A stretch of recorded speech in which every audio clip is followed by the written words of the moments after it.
तिब्बत निर्वासित सरकार को भारत से उम्मीद।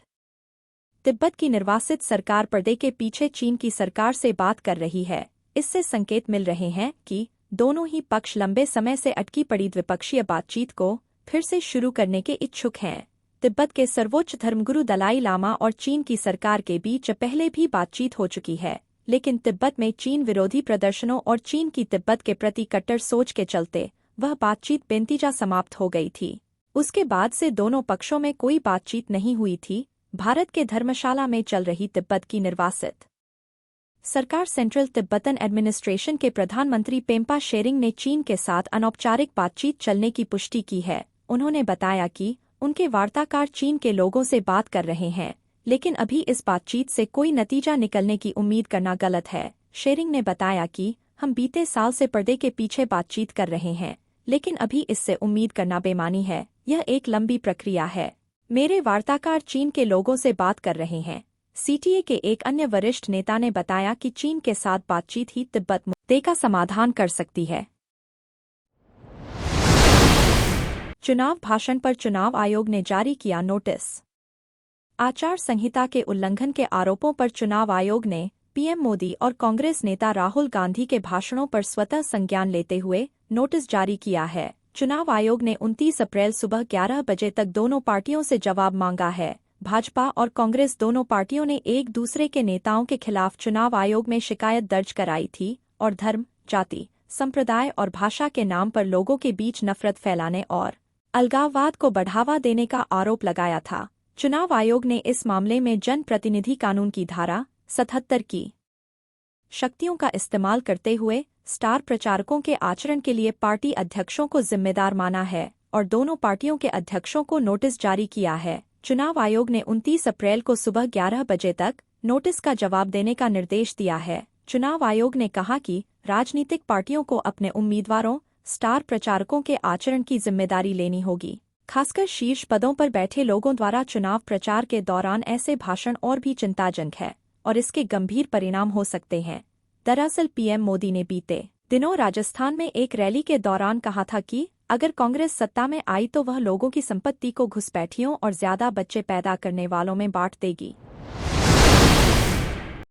कन्नौज सीट से अखिलेश यादव ने किया नामांकन।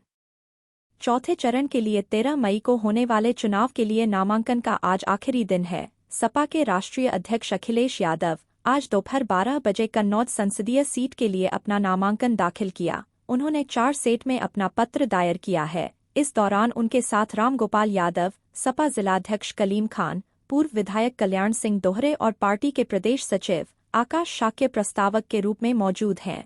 उनके नामांकन को लेकर पार्टी कार्यकर्ताओं में जबरदस्त उत्साह देखने को मिल रहा है। बता दें कि कन्नौज लोकसभा चुनाव के लिए सपा उम्मीदवारी को लेकर मचा सस्पेंस एक दिन पहले तक जारी था।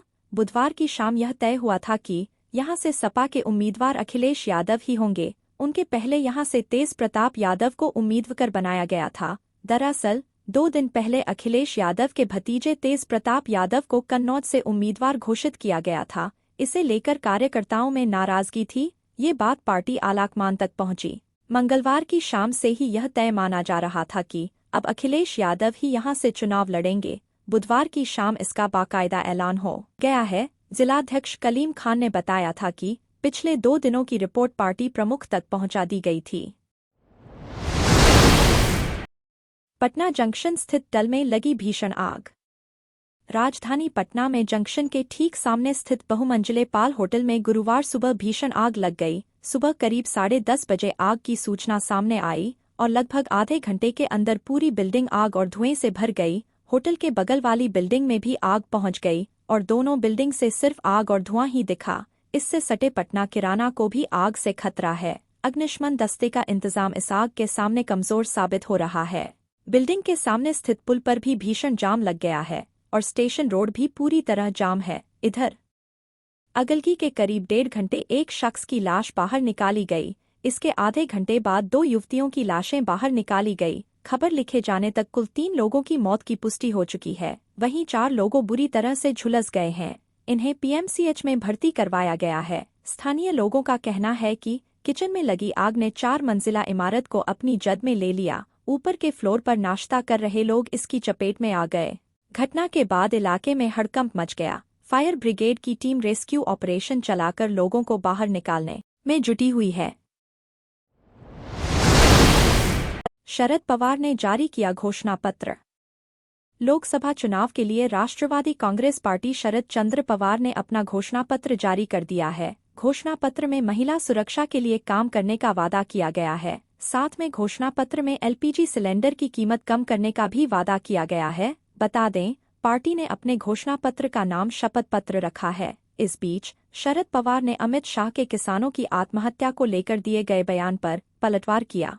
घोषणा पत्र को जारी करते हुए एनसीपी-एससीपी नेता जयंत पाटिल ने कहा, हम आज अपना घोषणा पत्र जारी कर रहे हैं। घोषणा पत्र में जो मुद्दे शामिल हैं, हमारे नेता इन मुद्दों को संसद में उठाएंगे। हमारा घोषणा पत्र, शपथ पत्र, महंगाई बढ़ रही है, किसान परेशान हैं और बेरोजगारी चरम पर है। उन्होंने आगे कहा कि पिछले 10 सालों में एजेंसियों का दुरुपयोग और निजीकरण जैसे मुद्दे बढ़े हैं। इन सभी मुद्दों पर हम अपना रुख पहले ही जाहिर कर चुके हैं। हम एलपीजी गैस की कीमत, पेट्रोल और डीजल की कीमत कम करेंगे। अगर हम सत्ता में आए तो सरकारी नौकरियों में खाली जगहों को भरेंगे। हम महिला आरक्षण पर भी काम करेंगे। महिलाओं की सुरक्षा सुनिश्चित करने के लिए सख्त कानून लाया जाएगा। देखते रहिए आपका अपना चैनल आंचलिक खबरें, अपनों की खबर आप तक।